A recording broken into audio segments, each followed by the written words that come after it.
गणेशाय नमः। श्री शिव पुराण महात्म्य अध्याय 4 और 5।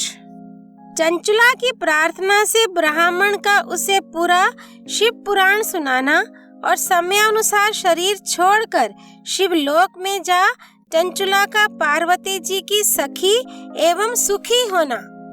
चंचला के प्रयत्न से पार्वती जी की आज्ञा पाकर तुम्बुरु का विंध्य पर्वत पर शिव पुराण की कथा सुनाकर बिंदुक का पिशाच योनि से उद्धार करना तथा उन दोनों दंपति का शिव धाम में सुखी होना।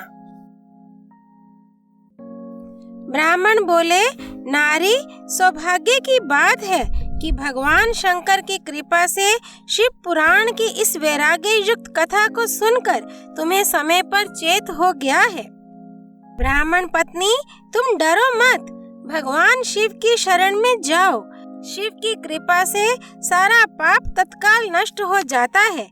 मैं तुमसे भगवान शिव की कीर्ति कथा से युक्त उस परम वस्तु का वर्णन करूंगा जिससे तुम्हें सदा सुख देने वाली उत्तम गति प्राप्त होगी। शिव की उत्तम कथा सुनने से ही तुम्हारी बुद्धि इस तरह पश्चाताप से युक्त एवं शुद्ध हो गई है। साथ ही तुम्हारे मन में विषयों के प्रति वैराग्य हो गया है। पश्चाताप ही पाप करने वाले पापियों के लिए सबसे बड़ा प्रायश्चित है। सत्पुरुषों ने सबके लिए पश्चाताप को ही समस्त पापों का शोधक बताया है। पश्चाताप से ही पापों की शुद्धि होती है। जो पश्चाताप करता है वही वास्तव में पापों का प्रायश्चित करता है, क्योंकि सत्पुरुषों ने समस्त पापों की शुद्धि के लिए जैसे प्रायश्चित का उपदेश किया है वह सब पश्चाताप से संपन्न हो जाता है। जो पुरुष विधि पूर्वक प्रायश्चित करके निर्भय हो जाता है पर अपने कुकर्म के लिए पश्चाताप नहीं करता, उसे प्रायः उत्तम गति नहीं प्राप्त होती, परंतु जिसे अपने कुकृत्य पर हार्दिक पश्चाताप होता है वह अवश्य उत्तम गति का भागी होता है, इसमें संशय नहीं। इस शिव पुराण की कथा सुनने से जैसी चित्त शुद्धि होती है वैसी दूसरे उपायों से नहीं होती। जैसे दर्पण साफ करने पर निर्मल हो जाता है, उसी प्रकार इस शिव पुराण की कथा से चित्त अत्यंत शुद्ध हो जाता है, इसमें संशय नहीं है। मनुष्यों के शुद्ध चित्त में जगदम्बा पार्वती सहित भगवान शिव विराजमान रहते हैं। इससे वह विशुद्धात्मा पुरुष श्री शाम सदा शिव के पद को प्राप्त होता है। इस उत्तम कथा का श्रवण समस्त मनुष्यों के लिए कल्याण का बीज है। अतः यथोचित शास्त्रोक्त मार्ग से इसकी आराधना अथवा सेवा करनी चाहिए। यह भव बंधन रूपी रोग का नाश करने वाली है। भगवान शिव की कथा को सुनकर फिर अपने हृदय में उसका मनन एवं निधि ध्यासन करना चाहिए। इससे पूर्णतया चित्त शुद्धि हो जाती है। चित्त शुद्धि होने से महेश्वर की भक्ति अपने दोनों पुत्रों ज्ञान और वैराग्य के साथ निश्चय ही प्रकट होती है। तत्पश्चात महेश्वर के अनुग्रह से दिव्य मुक्ति प्राप्त होती है, इसमें संशय नहीं है। जो मुक्ति से वंचित है उसे पशु समझना चाहिए, क्योंकि उसका चित्त माया के बंधन में आसक्त है। वह निश्चय ही संसार बंधन से मुक्त नहीं हो पाता। ब्राह्मण पत्नी, इसलिए तुम विषयों से मन को हटा लो और भक्ति भाव से भगवान शंकर की इस परम पावन कथा को सुनो। परमात्मा शंकर की इस कथा को सुनने से तुम्हारे चित्त की शुद्धि होगी और इससे तुम्हें मोक्ष की प्राप्ति हो जाएगी। जो निर्मल चित्त से भगवान शिव के चरणार बिंदों का चिंतन करता है उसकी एक ही जन्म में मुक्ति हो जाती है। ये मैं तुमसे सत्य सत्य कहता हूँ। सूत जी कहते हैं, शौनक, इतना कहकर वे श्रेष्ठ शिव भक्त ब्राह्मण चुप हो गए। उनका हृदय करुणा से आर्द्र हो गया था। वे शुद्धचित्त महात्मा भगवान शिव के ध्यान में मग्न हो गए। तदनंतर बिंदु की पत्नी चंचला मन ही मन प्रसन्न हो उठी। ब्राह्मण का उक्त उपदेश सुनकर उसके नेत्रों में आनंद के आंसू छलक आए थे। वह ब्राह्मण पत्नी चंचुला हर्ष भरे हृदय से उन श्रेष्ठ ब्राह्मण के दोनों चरणों में गिर पड़ी और हाथ जोड़कर बोली, मैं कृतार्थ हो गई। तत्पश्चात उठकर वैराग्य युक्त उत्तम बुद्धि वाली वह स्त्री जो अपने पापों के कारण आतंकित थी, उन महान शिव भक्त ब्राह्मण से हाथ जोड़कर गदगद वाणी में बोली। चंचुला ने कहा, ब्राह्मण शिव भक्तों में श्रेष्ठ स्वामिन, आप धन्य हैं, परमार्थदर्शी हैं और सदा परोपकार में लगे रहते हैं, इसलिए श्रेष्ठ साधु पुरुषों में प्रशंसा के योग्य हैं। साधो, मैं नरक के समुद्र में गिर रही हूँ, आप मेरा उद्धार कीजिए, उद्धार कीजिए। पौराणिक अर्थ तत्व से संपन्न जिस सुंदर शिव पुराण की कथा को सुनकर मेरे मन में संपूर्ण विषयों से वैराग्य उत्पन्न हो गया, उसी इस शिव पुराण को सुनने के लिए इस समय मेरे मन में बड़ी श्रद्धा हो रही है। सूत जी कहते हैं, ऐसा कहकर हाथ जोड़ उनका अनुग्रह पाकर चंचुला उस शिव पुराण की कथा को सुनने की इच्छा मन में लिए उन ब्राह्मण देवता की सेवा में तत्पर हो वहां रहने लगी। तदनंतर शिव भक्तों में श्रेष्ठ और शुद्ध बुद्धि वाले उन ब्राह्मण देव ने उसी स्थान पर उस स्त्री को शिव पुराण की उत्तम कथा सुनाई। इस प्रकार उस गौकर नामक महाक्षेत्र में उन्हीं श्रेष्ठ ब्राह्मण से उसने शिव पुराण की वह परम उत्तम कथा सुनी, जो भक्ति, ज्ञान और वैराग्य को बढ़ाने वाली तथा मुक्ति देने वाली है। उस परम उत्तम कथा को सुनकर वह ब्राह्मण पत्नी अत्यंत कृतार्थ हो गई। उसका चित्त शीघ्र ही शुद्ध हो गया। फिर भगवान शिव के अनुग्रह से उसके हृदय में शिव के सगुण रूप का चिंतन होने लगा। इस प्रकार उसने भगवान शिव में लगी रहने वाली उत्तम बुद्धि पाकर शिव के सच्चिदानंदमय स्वरूप का बारंबार चिंतन आरंभ किया। तत्पश्चात समय के पूरे होने पर भक्ति, ज्ञान और वैराग्य से युक्त हुई चंचुला ने अपने शरीर को बिना किसी कष्ट के त्याग दिया। इतने में ही त्रिपुर शत्रु भगवान शिव का भेजा हुआ एक दिव्य विमान द्रुत गति से वहां पहुंचा, जो उनके अपने गणों से संयुक्त और भांति भांति के शोभा साधनों से संपन्न था। चंचुला उस विमान पर आरूढ़ हुई और भगवान शिव के श्रेष्ठ पार्षदों ने उसे तत्काल शिवपुरी में पहुंचा दिया। उसके सारे मल धुल गए थे। वह दिव्य रूप धारिणी दिव्यांगना हो गई थी। उसके दिव्य अवयव उसकी शोभा बढ़ाते थे। मस्तक पर अर्धचंद्र का मुकुट धारण किए वह गौरांगी देवी शोभाशाली दिव्य आभूषणों से विभूषित थी। शिवपुरी में पहुंचकर उसने सनातन देवता त्रिनेत्रधारी महादेव जी को देखा। सभी मुख्य मुख्य देवता उनकी सेवा में खड़े थे। गणेश, भृंगी, नंदीश्वर तथा वीरभद्रेश्वर आदि उनकी सेवा में उत्तम भक्ति भाव से उपस्थित थे। उनकी अंग कांति करोड़ों सूर्यों के समान प्रकाशित हो रही थी। कंठ में नील चिन्ह शोभा पाता था। 5 मुख और प्रत्येक मुख में 3-3 नेत्र थे। मस्तक पर अर्धचंद्राकार मुकुट शोभा देता था। उन्होंने अपने वामांग भाग में गौरी देवी को बिठा रखा था, जो विद्युत पुंज के समान प्रकाशित थी। गौरीपति महादेव जी की कांति कपूर के समान गौर थी। उनका सारा शरीर श्वेत भस्म से भासित था। शरीर पर श्वेत वस्त्र शोभा पा रहे थे। इस प्रकार परम उज्जवल भगवान शंकर का दर्शन करके वे ब्राह्मण पत्नी चंचुला बहुत प्रसन्न हुई। अत्यंत प्रीति युक्त होकर उसने बड़ी उतावली के साथ भगवान को बारंबार प्रणाम किया।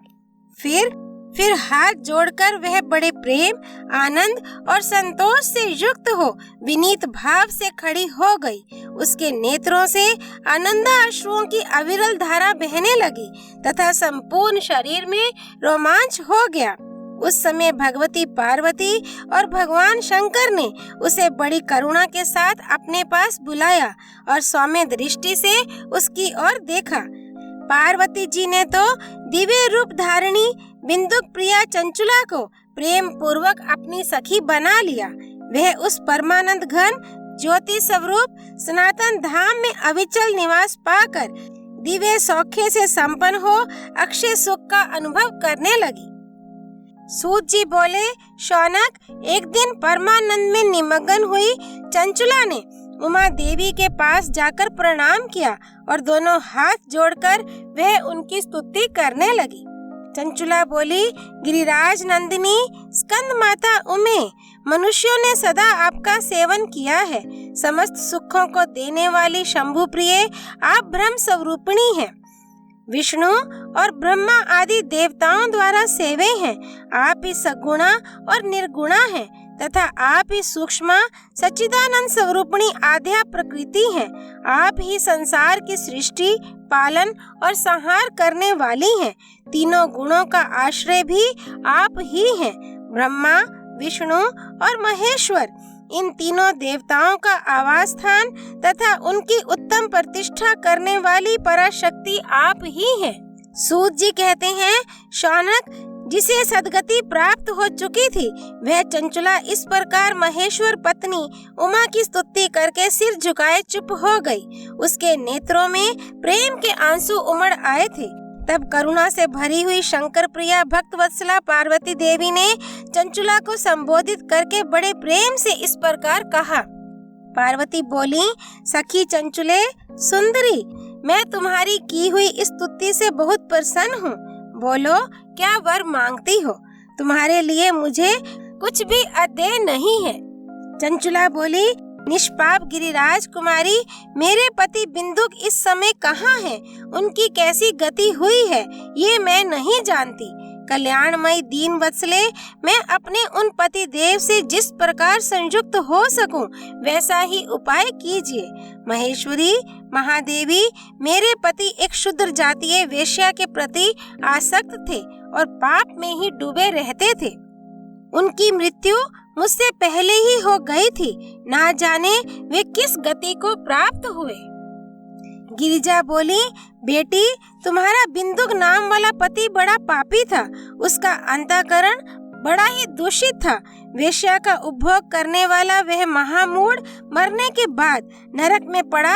अगणित वर्षों तक नरक में नाना प्रकार के दुख भोग कर वह पापात्मा अपने शेष पाप को भोगने के लिए विंध्य पर्वत पर पिशाच हुआ है। इस समय वह पिशाच अवस्था में ही है और नाना प्रकार के क्लेश उठा रहा है। वह दुष्ट वहीं वायु पीकर रहता और सदा सब प्रकार के कष्ट सहता है।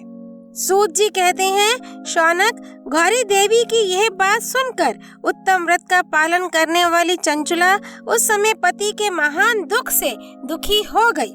फिर मन को स्थिर करके उस ब्राह्मण पत्नी ने व्यथित हृदय से महेश्वरी को प्रणाम करके पुनः पूछा। चंचुला बोली, महेश्वरी, महादेवी, मुझ पर कृपा कीजिए और दूषित कर्म करने वाले मेरे उस दुष्ट पति का अब उद्धार कर दीजिए। देवी, कुत्सित बुद्धि वाले मेरे उस पापात्मा पति को किस उपाय से उत्तम गति प्राप्त हो सकती है ये शीघ्र बताइए। आपको नमस्कार है। पार्वती ने कहा, तुम्हारा पति यदि शिव पुराण की पुण्यमयी उत्तम कथा सुने तो सारी दुर्गति को पार करके वह उत्तम गति का भागी हो सकता है। अमृत के समान मधुर अक्षरों से युक्त गौरी देवी का यह वचन आदर पूर्वक सुनकर चंचुला ने हाथ जोड़कर मस्तक झुकाकर उन्हें बारंबार प्रणाम किया और अपने पति के समस्त पापों की शुद्धि तथा उत्तम गति की प्राप्ति के लिए पार्वती देवी से यह प्रार्थना की कि मेरे पति को शिव पुराण सुनाने की व्यवस्था होनी चाहिए। उस ब्राह्मण पत्नी के बारंबार प्रार्थना करने पर शिव प्रिया गौरी देवी को बड़ी दया आई। उन भक्तवत्सला महेश्वरी गिरिराज कुमारी ने भगवान शिव की उत्तम कीर्ति का गान करने वाले गंधर्व राज तुम्बुरु को बुलाकर उनसे प्रसन्नता पूर्वक इस प्रकार कहा। तुम्बुरो, तुम्हारी भगवान शिव में प्रीति है। तुम मेरे मन की बातों को जानकर मेरे अभिष्ट कार्यों को सिद्ध करने वाले हो। इसलिए मैं तुमसे एक बात कहती हूँ, तुम्हारा कल्याण हो। तुम मेरी इस सखी के साथ शीघ्र ही विंध्य पर्वत पर जाओ। वहाँ एक महाघोर और भयंकर पिशाच रहता है। उसका वृतांत तुम आरंभ से ही सुनो। मैं तुमसे प्रसन्नता पूर्वक सब कुछ बताती हूँ। पूर्व जन्म में वह पिशाच बिंदुक नामक ब्राह्मण था। मेरी इस सखी चंचुला का पति था, परंतु वह दुष्ट वेश्यागामी हो गया। स्नान संध्या आदि नित्य कर्म छोड़कर अपवित्र रहने लगा। क्रोध के कारण उसकी बुद्धि पर मूढ़ता छा गई थी। वह कर्तव्य का विवेक नहीं कर पाता था। अभक्ष्य भक्षण, सज्जनों से द्वेष और दूषित वस्तुओं का दान लेना, यही उसका स्वाभाविक कर्म बन गया था। वह अस्त्र शस्त्र लेकर हिंसा करता, बाएं हाथ से खाता, दीनों को सताता और क्रूरता पूर्वक प्राय घरों में आग लगा देता था। चांडालों से प्रेम करता और प्रतिदिन वेश्या के संपर्क में रहता था। बड़ा दुष्ट था। वह पापी अपनी पत्नी का परित्याग करके दुष्टों के संग में ही आनंद मनाता था। वह मृत्यु पर्यंत दुराचार में ही फंसा रहा। फिर अंतकाल आने पर उसकी मृत्यु हो गई। वह पापियों के भोग स्थान घोर यमपुर में गया और वहाँ बहुत से नरकों का उपभोग करके वह दुष्टात्मा जीव इस समय विंध्य पर्वत पर पिशाच बना हुआ है। वहीं वह दुष्ट पिशाच अपने पापों का फल भोग रहा है। तुम उसके आगे यत्न पूर्वक शिव पुराण की उस दिव्य कथा का प्रवचन करो, जो परम पुण्यमयी तथा समस्त पापों का नाश करने वाली है। शिव पुराण की कथा का श्रवण सबसे उत्कृष्ट पुण्य कर्म है। उससे उसका हृदय शीघ्र ही समस्त पापों से शुद्ध हो जाएगा और वह प्रेत योनि का परित्याग कर देगा। उस दुर्गति से मुक्त होने पर बिंदुक नामक पिशाच को मेरी आज्ञा से विमान पर बिठाकर तुम भगवान शिव के समीप ले आओ। सूत जी कहते हैं, शौनक महेश्वरी उमा के इस प्रकार आदेश देने पर गंधर्वराज तुम्बरु मन ही मन बड़े प्रसन्न हुए। उन्होंने अपने भाग्य की सराहना की। तत्पश्चात उस पिशाच की सती साध्वी पत्नी चंचुला के साथ विमान पर बैठकर नारद के प्रिय मित्र तुम्बरु वेग पूर्वक विंध्याचल पर्वत पर गए, जहाँ वह पिशाच रहता था। वहाँ उन्होंने उस पिशाच को देखा। उसका शरीर विशाल था, ठोड़ी बहुत बड़ी थी। वह कभी हंसता, कभी रोता और कभी उछलता था। उसकी आकृति बड़ी विकराल थी। भगवान शिव की उत्तम कीर्ति का गान करने वाले महाबली तुम्बरु ने उस अत्यंत भयंकर पिशाच को पाशों द्वारा बांध लिया। तदनंतर तुम्बरु ने शिव पुराण की कथा बांचने का निश्चय करके महोत्सव युक्त स्थान और मंडप आदि की रचना की। इतने में ही संपूर्ण लोकों में बड़े वेग से यह प्रचार हो गया कि देवी पार्वती की आज्ञा से एक पिशाच का उद्धार करने के उद्देश्य से शिव पुराण की उत्तम कथा सुनाने के लिए तुम्बरु विंध्य पर्वत पर गए हैं। फिर तो उस कथा को सुनने के लोभ से बहुत से देव ऋषि भी शीघ्र ही वहां जा पहुँचे। आदर पूर्वक शिव पुराण सुनने के लिए आए हुए लोगों का उस पर्वत पर बड़ा अद्भुत और कल्याणकारी समाज जुट गया।